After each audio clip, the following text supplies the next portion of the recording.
Hello everyone, I'm Kajal Kaur and in this video I'm going to share with you tips and tricks how I prepared for my CA final elective law and secured exemption thereafter। Video को दो parts में divide किया है। पहले points की मैंने preparation कैसे करी थी, उसके बाद मैंने एग्ज़ाम में कैसे अपेयर किया। तो पहले 7 पॉइंट्स है। तो उसका पहला पॉइंट तो ये है कि कॉपी पेस्ट करना है आपको, अपनी लैंग्वेज तो बिल्कुल भी यूज़ नहीं करनी है। तो इंस्टीट्यूट का सीधा है, जैसे लॉ में हम अपनी लैंग्वेज यूज़ करते हैं ऐसा कुछ भी नहीं करना है। इसमें बुक हमारे पास है तो हमें लैंग्वेज पूरी बुक की यूज़ करनी है। फिर आप ये पूछोगे कि इतना सारा लिखना पड़ता है, इतना बड़ा पेपर है तो हम कैसे कर पाएंगे सारे अटैम्प्ट। तो उसके लिए मैंने सेकंड पॉइंट में बोलूँगी मैंने क्या किया था। उसके लिए मैंने पूरी बुक में सेक्शन वाइज ना चीज़ों को दो हाईलाइटर यूज़ किए थे।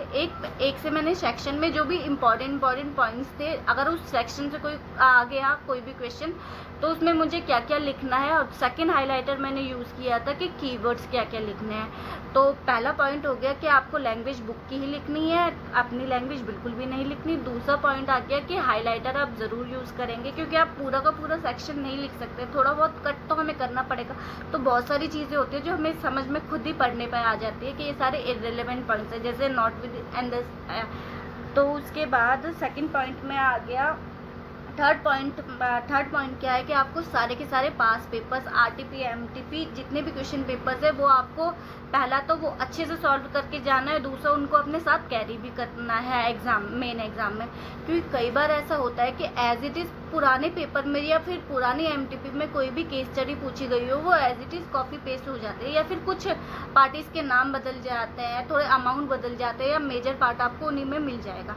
तो थर्ड पॉइंट में हमने ये किया। फोर्थ पॉइंट में क्या करेंगे कि जो हम पास पेपर की क्वेश्चन आंसर्स देखते हैं उसके जो सजेस्टेड आंसर देते हैं वो प्रेजेंटेड फॉर्म में नहीं होते। तो हमें उसको क्या करना है कि पहले क्वेश्चन के ऊपर हर एक पेपर के ऊपर एक पेज स्टिक करना है, उसके ऊपर लिख उसमें कौन कौन से क्वेश्चन है, उसकी प्रेजेंटेशन क्या होनी चाहिए उन आंसर्स की, वो लिखनी है। तो उससे क्या होगा कि अगर एग्जाम में आपको एज इट इज़ कोई क्वेश्चन आ गया या फिर रिवर्स क्वेश्चन आ गया, इसमें पॉजिटिव पॉइंट्स पूछिए उसमें नेगेटिव पॉइंट पूछिए, तो आपके पास एक प्रेजेंटेड फॉर्म में कुछ पेपर पड़ा है तो आप वहाँ से प्रेजेंटेशन कॉपी कर सकते हैं। और चौथी बात है कि शॉर्टकट तो बिल्कुल नहीं करना है आपको। मैंने दो नंबर के लिए ना मैंने 3 पेजेस के आंसर भी लिखे थे। फिर आपका एक क्वेश्चन ये आएगा कि फिर अटेम्प्ट कैसे हुआ पूरा पेपर। तो हाँ, इस पेपर में मेन चीज़ ही यही है कि आपके लिए सबसे बड़ा स्ट्रगल ये है कि आप पूरा का पूरा कैसे अटेम्प्ट करेंगे, क्योंकि इतनी बड़ी केस स्टडी उसको समझ के फिर आंसर को इंटरप्रेट करके आपको पेपर में लिख कर भी आना है, और इतनी सारी बुक्स में ढूंढ के करना है। ये आसान काम नहीं है, पेपर भी बिल्कुल भी आसान नहीं है। बट उसके लिए मैंने क्या किया था मैं आपको स्टेप 2 में बताऊंगी। उसके बाद मैं एक बार देख लेती हूँ सारे पॉइंट्स। हाँ, एक काम मैंने और किया था, पर ये काम आपको मेन डिस्क्रिप्टिव में काम नहीं आएगा, एमसीक्यू में आएगा। एमसीक्यू की भी 40 नंबर की वेटेज होती है, तो वो भी बहुत इंपॉर्टेंट है। मैंने क्या किया था कि हर एक सेक्शन की समरी बना के उसी बुक के उसी सेक्शन के सामने मैंने स्टेपल कर ली थी। तो उससे क्या हुआ था, पर वो स्टेपल की हुई समरी वो मेरे खुद के यूज़ के लिए थी। मैंने उसमें कुछ भी डिस्क्रिप्टिव पार्ट में उसका बिल्कुल भी यूज़ नहीं किया, वो सिर्फ एमसीक्यू के लिए किया। जैसे जैसे मैं हर एक सेक्शन की समरी बना के स्टेपल करने लगी ना, वो चीज़ें मुझे इंटरलिंकिंग होने लगी और चीज़ें मुझे याद आने लगी। तो एक काम आप वो कर सकते हैं, मैं एक बार देख लेती हूँ।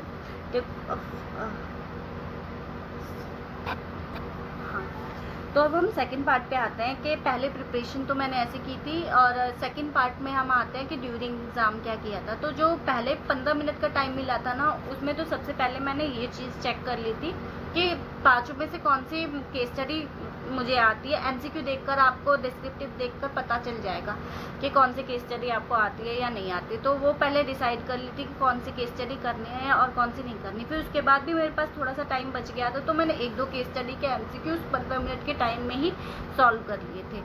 उसके बाद जो पहली 2 केस स्टडी थी ना, उसको मैंने 2-2.5 घंटे लगा के बहुत ही अच्छे से लिखा था कि मतलब टीचर का दिल आ जाए कि भाई इतना डिटेल में बहुत अच्छे। उसके बाद बाकी 2 केस स्टडी मैंने सच बोलूँ तो केस स्टडी पढ़ी भी नहीं थी, डायरेक्ट क्वेश्चन आंसर एमसीक्यूज पर आ गई थी और सॉल्व कर दिए थे। तो मैं सबके मेन पॉइंटर में आपको दोबारा रिपीट कर देती हूँ। इसी तरह से मेरी प्रिपरेशन हुई थी एंड आई प्रिपरेशन के। तो पहला है कि आपको कॉपी पेस्ट करनी है, अपनी लैंग्वेज बिल्कुल भी नहीं करनी है। दूसरा है सेक्शन की समरी बनानी है, जो भी सेक्शन की समरी एमसीक्यू में आपको बहुत काम आएगी।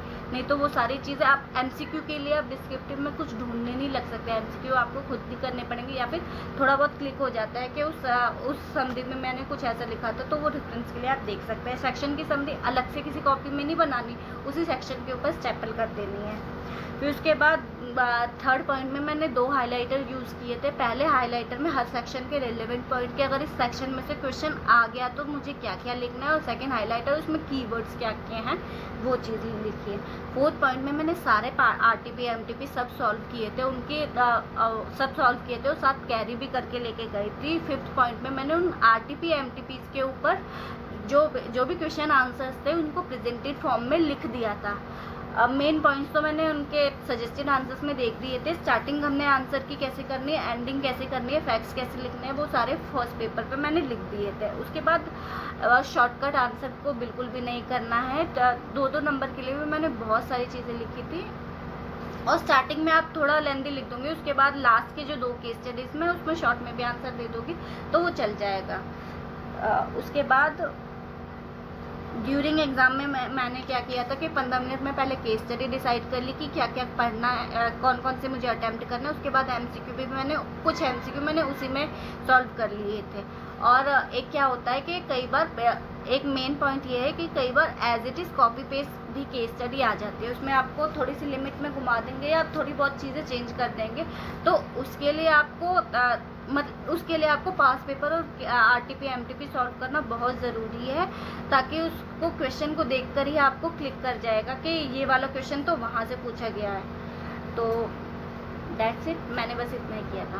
और आई होप अगर आपको मेरी कोई भी इन्फॉर्मेशन आपको हेल्प करी है तो प्लीज़ इस चैनल को सब्सक्राइब कर देना और मेरी वीडियो को लाइक कर देना, और इसको शेयर भी करना दूसरे फ्रेंड्स के साथ, ताकि उनको भी कुछ बेनिफिट हो सके। Thank you so much.